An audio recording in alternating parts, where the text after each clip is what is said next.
Hello साथियों, नमस्कार। मेरा नाम युगंत कुमार है और आज का टॉपिक है बांग्लादेश इंडिया रिलेशन। और आपको पता है कि बांग्लादेश भारत के लिए बहुत महत्वपूर्ण है क्योंकि बांग्लादेश हमारा पड़ोसी देश है। और आज विस्तार से जानेंगे कि बांग्लादेश भारत के लिए महत्वपूर्ण सिक्योरिटी के मामले से ही बहुत महत्वपूर्ण है और हमारे बायलैटरल रिलेशन के लिए बहुत महत्वपूर्ण है। इन सब पर बातें करेंगे। आपको ये भी पता होगा कि बांग्लादेश को पहले पाकिस्तान का हिस्सा भी माना जाता था, जिसको पूर्वी पाकिस्तान बोलते थे। पाकिस्तान जो अभी प्रेजेंट में है उसको पश्चिमी पाकिस्तान और जो बांग्लादेश है अभी उसको पूर्वी पाकिस्तान बोला जाता था। लेकिन आपको पता होगा कि 1971 में इंदिरा गांधी ने पूर्वी पाकिस्तान को पाकिस्तान से अलग करके बांग्लादेश बना दिया था। ये सब बातें आपको पहले ही पता होंगी।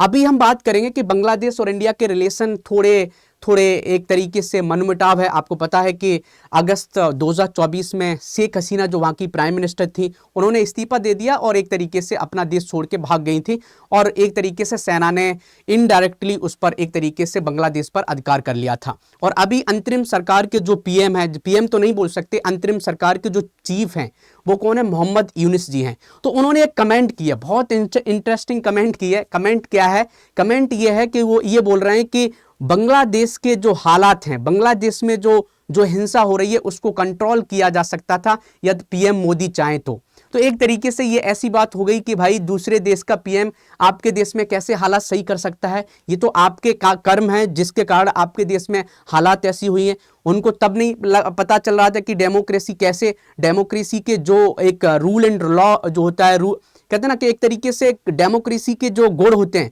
उसको बनाए रखना होता है। भारत की जो डेमोक्रेसी है उसके लिए बलिदान दिया गया, बहुत से लोगों ने बलिदान दिया है। हमारी संविधान की बात करें या जो भी चीज़ें हैं, हम लोगों ने बहुत ज़्यादा बलिदान दिया और डेमोक्रेसी को हम प्रायोरिटी पर रखते हैं। वहाँ पर आप देखो, चाहे पाकिस्तान की बात करें, चाहे बांग्लादेश की बात करें, चाहे म्यांमार की बात करें, यहाँ पर क्या है कि धीरे धीरे जो डेमोक्रेसी की जो वैल्यूज़ हैं वो एक तरीके से खराब होती जा रही हैं। तो इसी टॉपिक पर बात करेंगे कि बांग्लादेश भारत की सुरक्षा के लिए महत्वपूर्ण क्यों है, समझ गए, और हमारे क्या इससे रिलेशन है। इस क्लास में ये सब बातें करेंगे। इस सेशन में एक तरीके से होलिस्टिक वे में कवर करेंगे। तो आपको दिख रहा होगा कि यहाँ पर दिख भी रहा होगा कि बांग्लादेश इंडिया रिलेशन कांटों भरा ताज खोपड़ी में छेद करने लगा है। तो आप देख सकते हो कि लिखा भी है कि कांटों भरा ताज खोपड़ी में छेद करने लगा है। तो इल्जाम मोदी पर, ना चाहते हुए भी शेख हसीना का लोहा मान गए मोहम्मद यूनुस। तो एक तरीके से मोहम्मद यूनुस अपने देश को नहीं चला पा रहे हैं। अब देश क्या है भाई उनका? बांग्लादेश है। अब ऐसा बोल रहे हैं कि आप देखो जहां पर भी वो इंटरव्यू देने जा रहे हैं, जहां पर भी आप उनकी पॉडकास्ट हो रहा है, वहां पर यही बात कर रहे हैं कि मोदी जी बांग्लादेश की जो जनता है उसको समझा सकते हैं या शेख हसीना जी की लोग बात मानते हैं, ये हिंसा कम की जाए। लेकिन आपको ये पता होगा कि वहाँ की लोग अब डिमांड कर रही है कि भाई इलेक्शन होना चाहिए और एक तरीके से डेमोक्रेसी को एक बहाल किया जाए। ऐसा नहीं कि जैसे चल रहा है वैसे नहीं चलने देना चाहिए। होता क्या है कि जब तक डेमोक्रेसी तभी स्ट्रांग होगी कि इलेक्शन उसके फेयर और एक तरीके से ट्रांसपेरेंट होंगे, तभी डेमोक्रेसी स्ट्रांग मानी जाएगी, ना तो नहीं माना जाएगा। तो ये बातें हैं। तो आप देखोगे आगे एक तरीके से मोहम्मद यूनुस ने अपनी असफलता का दोष पीएम मोदी को मढ़ा है और यूनुस ने कहा कि शेख हसीना की बातें बांग्लादेश की जनता सुनती है। तो बांग्लादेश की जनता देखो, बांग्लादेश की जनता जब अगस्त 2024 में हम बात करें तो ये नहीं कि पूरी जनता शेख हसीना का विरोध कर रही थी, नहीं।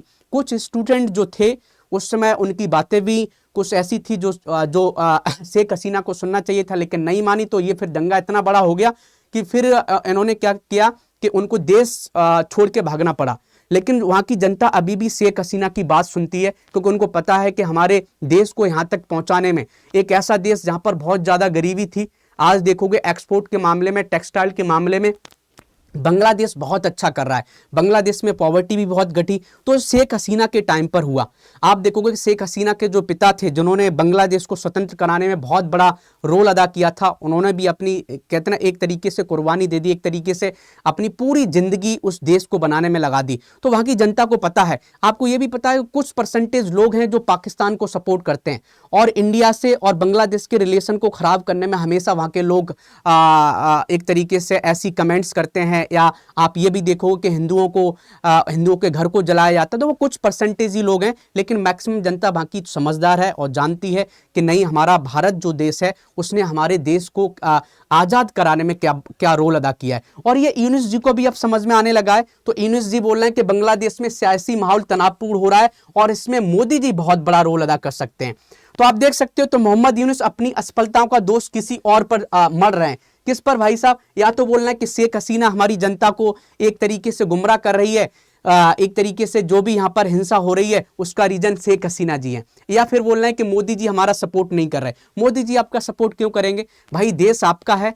आप बात कर रहे थे उस समय जब ये दंगे हो रहे थे अगस्त में 2024 में, तब जाके मोदी जी ने कोई कमेंट की थी तो ये लोग सब बोल रहे थे कि नहीं, आपको बोलने की कोई जरूरत नहीं है, देश हमारा है, सॉवरेनिटी हमारी है। अब भाई साहब मोदी जी आपके पर्सनल मैटर्स में क्यों इंटरफेयर करेंगे? और मोदी जी ने बहुत अच्छा जवाब दिया है। पता है क्या जवाब दिया है? जब अभी बिम्स्टेक की मीटिंग में ये मिले, तो बांग्लादेश की बिम्स्टेक मीटिंग में जब यूनुस साहब जी एक तरीके से मोदी जी से मिले, तो मोदी जी से ये बोला कि शेख हसीना जी बहुत यहाँ की जनता को भड़का रही हैं, उसके थ्रू क्या बोलते हैं सोशल मीडिया के थ्रू। मोदी जी ने सिंपल जवाब दिया कि भाई हम कुछ नहीं कर सकते क्योंकि सोशल मीडिया पर हमारा कोई कंट्रोल नहीं है, सोशल मीडिया पर कोई कुछ भी डाल सकता है। तो आप देखोगे इनका जवाब भी देख के आपको एकदम हंसी आएगी। तो नोबेल शांति पुरस्कार वाले मोहम्मद यूनुस ने कहा कि मैंने मोदी से कहा कि शेख हसीना को बोलने और बांग्लादेश में गुस्सा भड़काने से रोकने में मदद करें। मोदी ने कहा कि यह सोशल मीडिया है और हमें इसे नियंत्रित नहीं कर सकते। अब मैं क्या कह सकता हूं, यह एक विस्फोटक स्थिति है और आप यह कहकर नहीं निकल सकते कि यह सोशल मीडिया है। तो मुझे एक सीन याद आ रहा है कि जब अगस्त में 2024 में ये दंगे हो रहे थे, उसमें भारत कमेंट कर रहा था कि ये दंगे रोकने चाहिए, ये गलत है, ये डेमोक्रेसी के खिलाफ है। आप एक तरीके से एक इलेक्टेड पर्सन को ऐसे नहीं भगा सकते। सेना ऐसे एक जो जब उस समय जो शेख हसीना उस समय पीएम थी, वो इलेक्टेड पर्सन है, आप कैसे किसी को भगा सकते हो? ऐसे उसकी सुरक्षा क्यों नहीं की गई? तब उस समय यही मोहम्मद यूनुस और इनके जो सपोर्टर थे वो क्या बोल रहे थे कि भारत को हमारी सॉवरेनिटी में बोलने का कोई अधिकार नहीं। भारत ने कुछ नहीं बोला। अब आके भाई साहब आप बोल रहे हो कि मोदी जी हमारा सपोर्ट करें। क्यों सपोर्ट करें? अब भी तो वही हो सकता है कि आपकी सॉवरेनिटी, आपके इंटरनल मैटर्स हैं, आपके पर्सनल मैटर्स हैं, आप उनको खुद सॉल्व करो, इतने कैपेबल हो। ठीक है, तो ये बहुत मजेदार है। अब हम देखेंगे एक तरीके से ये इनका इंटरव्यू हो रहा है और इसमें एक तरीके से बोल रहे हैं कि I ask Modi to help stop Sheikh Hasina from speaking and causing anger in Bangladesh. Modi ji ने क्या किया कि ये सोशल मीडिया है, तो आप देख सकते हो। तो ये मजेदार, एक मुझे भी हंसी आ रही थी कि ये पर्सन क्या है, एक टाइम ऐसे बोल रहे थे कि हमारे पर्सनल मैटर्स में नहीं आना चाहिए और अब ऐसी ये डिमांड कर रहे हैं। ठीक है, अब देखेंगे कि बांग्लादेश की जो अंतरिम सरकार के चीफ हैं मोहम्मद यूनुस ने लंदन चैथम हाउस में ये बातें कही हैं कि भारत को एक तरीके से सपोर्ट करना चाहिए। भारत ही है जो हमारे यहाँ पीस ला सकता है और हमारी ग्रोथ में सपोर्ट कर सकता है। एक बार हम ये भी जानते हैं कि हमारे बायलेटरल रिलेशन क्या है। एक बार हम ये जान लेते हैं कि बांग्लादेश भारत के लिए महत्वपूर्ण क्यों है और भारत बांग्लादेश के लिए क्यों महत्वपूर्ण है। तो आप देखोगे कि India has invited only Bangladesh as a guest country among neighbours during G20 presidency. तो आप देख सकते हो कि भारत कितना सम्मान देता है बांग्लादेश को। अभी G20 की जब मीटिंग हुई थी, G20 का मेंबर नहीं है बांग्लादेश, लेकिन हमने तो भी बांग्लादेश को एज ए गेस्ट मेंबर हमने बुलाया था G20 में। तो ये हमारी एक तरीके से ये दिखाती है कि हम अपने पड़ोसी देशों का कितना रेस्पेक्ट करते हैं। यदि आप सही हो तो हम हमेशा आपको रेस्पेक्ट देंगे। आप देखोगे हमारा ट्रेड ग्रोथ क्या है। Bangladesh was India's largest trade partner in south Asia. हम बात करते हैं कि बायलेटरल ट्रेड हमारा $13 बिलियन से ज्यादा है, तो हमारा ट्रेड भी बहुत है। हम लैंड बाउंड्री एग्रीमेंट हमने किया 2015 में। हमने कुछ आइलैंड जो किसको दे दिए थे और ज्यादा एरिया हमने बांग्लादेश को दिया था। बांग्लादेश के कुछ आइलैंड हमने लिए थे, कुछ आइलैंड जो उनके देश में पड़ते थे हमारे थे, वो हमने उनको दे दिए। उनके जो हमारी बाउंड्री में पड़ते वो हमने ले लिए। लेकिन एरिया वाइज देखा जाए तो भारत ने कम एरिया लिया था। बहुत से लोगों ने आपने पढ़ा होगा। तो हमने एज ए दोस्ती में उनको सपोर्ट भी किया, हमने लैंड एग्रीमेंट भी किया और जो भी डिस्प्यूट थे उसको एक तरीके से प्रेमपूर्ण उसको हमने सॉल्व किया था। हमने एक तरीके से कनेक्टिंग प्रोजेक्ट भी चला है, अखौरा अगरतला रेल लिंक भी हमने चलाई है, कनेक्टिविटी बढ़ाई है। तो आप ये देख सकते हो हमने खुलना मोंगला पोर्ट रेल लाइन भी बनाया है।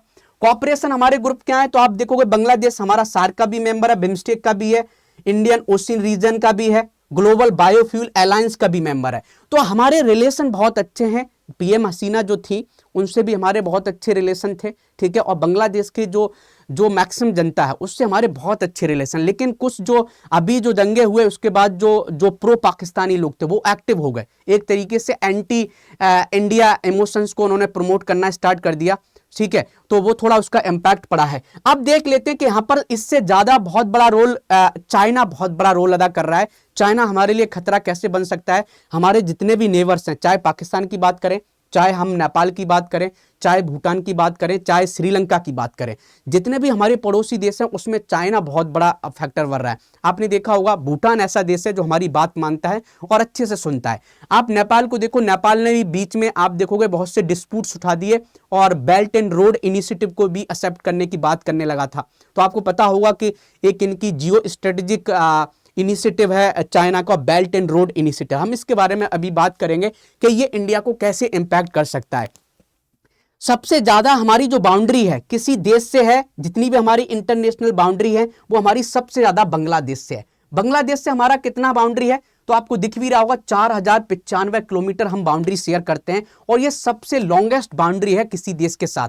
तो हमारी बांग्लादेश से सबसे बड़ी बाउंड्री है।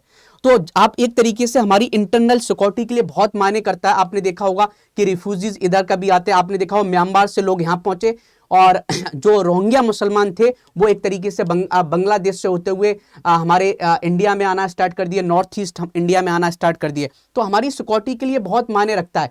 यार यहाँ पर अनस्टेबिलिटी होगी तो बहुत से माइग्रेशन होकर लोग इधर घुसेंगे, एक तरीके से रिफ्यूजी क्राइसिस क्रिएट हो सकता है। इसलिए बांग्लादेश में स्टेबिलिटी होना हमारे लिए एक मजबूरी है। नहीं स्टेबिलिटी होगी तो हमारे लिए बहुत खतरा हो जाएगा।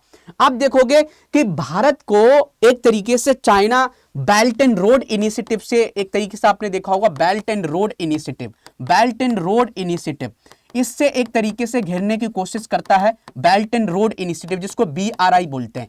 तो आपने ये देखा होगा कि एक बार क्या किया, जो कश्मीर है, जो पाकिस्तान का ऑक्युपाइड कश्मीर है, ठीक है, उसमें आपने सीपैक सुना होगा। बेल्ट एंड रोड इनिशिएटिव का पार्ट है सीपैक। तो सीपैक यहां से होते हुए जा रहा है तो इंडिया ने यहां घेरने की, मतलब चीन ने इंडिया का ये जगह घेरने की कोशिश की है। तो सीपैक भी इलीगल है, ठीक है।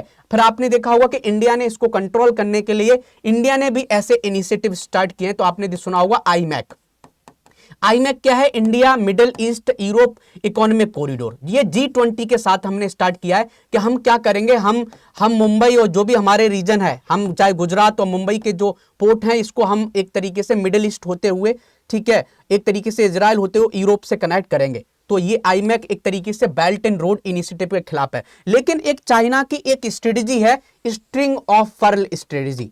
स्ट्रिंग ऑफ पर्ल स्ट्रेटेजी क्या होती है कि किसी चीज को, जैसे आपने देखा होगा स्ट्रिंग, एक माला, मोतियों की माला, तो मोतियों की माला की तरह एक तरीके से गला है, हमारे गले को कैसे माला घेर लेती है चारों तरफ से, ऐसे किसी देश को घेरना है तो एक चाइना की स्ट्रेटेजी है, वो स्ट्रिंग ऑफ पर्ल्स स्ट्रेटेजी। एक तरीके से स्ट्रेटेजिक लोकेशन को घेरा जाए जहां से हम इंडिया को कभी युद्ध हो या कभी कोई इमरजेंसी वाली बात आए तो इंडिया को कंट्रोल कर सके। तो उसने कैसे किया है, तो आपने देखा होगा चितगांव एक पोर्ट है, तो चाइना ने उसको लीज पर ले रखा है, लेने की बात कर रहा है, यहां पर अपना एक बेस बना रहा है चाइना।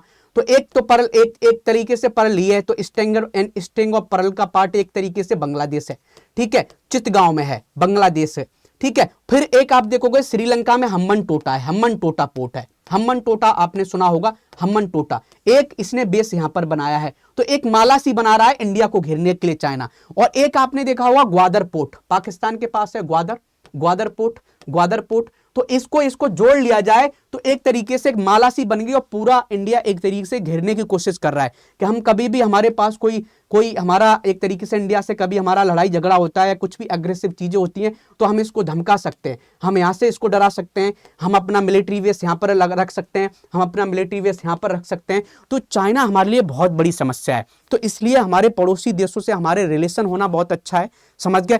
बांग्लादेश को, भारत को सपोर्ट करना बहुत जरूरी है। हमारे इससे रिलेशन खराब हो रहे हैं तो एक तरीके से चाइना यहां पर अपनी प्रेजेंस बढ़ाएगा। श्रीलंका से हमारे रिलेशन होंगे तो श्रीलंका से भी, इसलिए हमारे भारत के भारत को जो रिलेशन है वो हमारे श्रीलंका से भी होने बहुत जरूरी है। एक तो दुश्मन देश पहले ही से है पाकिस्तान, इसको छोड़ो, इग्नोर करो। तो इसलिए आप देख सकते हो कि बांग्लादेश से हमारे रिलेशन बहुत अच्छे हैं और खराब होने भी नहीं चाहिए। एक तरीके से बायलैटरल टॉक करनी चाहिए, बिजनेस और बढ़ाना चाहिए और इन चीज़ों को बहुत सिस्टमेटिक तरीके से सॉल्व करना चाहिए। यदि लगता है ऐसी डिमांड की गई है मोदी जी से, तो मुझे लगता है मोदी जी को सपोर्ट करना चाहिए। एक तरीके से डेमोक्रेसी को, जो डेमोक्रेटिक वे है उसको हमें, मुझे लगता है उस रास्ते को चुनने के लिए मोदी जी को हमेशा सपोर्ट करना चाहिए। आप चाहते हो मुझसे कनेक्ट होना, तो ये हमारा टेलीग्राम ग्रुप है, आप इसको ज्वाइन कर सकते हैं। इंस्टाग्राम ग्रुप ये है, आप इसको ज्वाइन कर सकते हैं। ऐसे ही वीडियोस देखने के लिए आप हमारे इस चैनल को लाइक करें, सब्सक्राइब करें और कैसा वीडियो लगता है जरूर कमेंट करके बताएं। ऑल द बेस्ट, जय हिंद, जय भारत।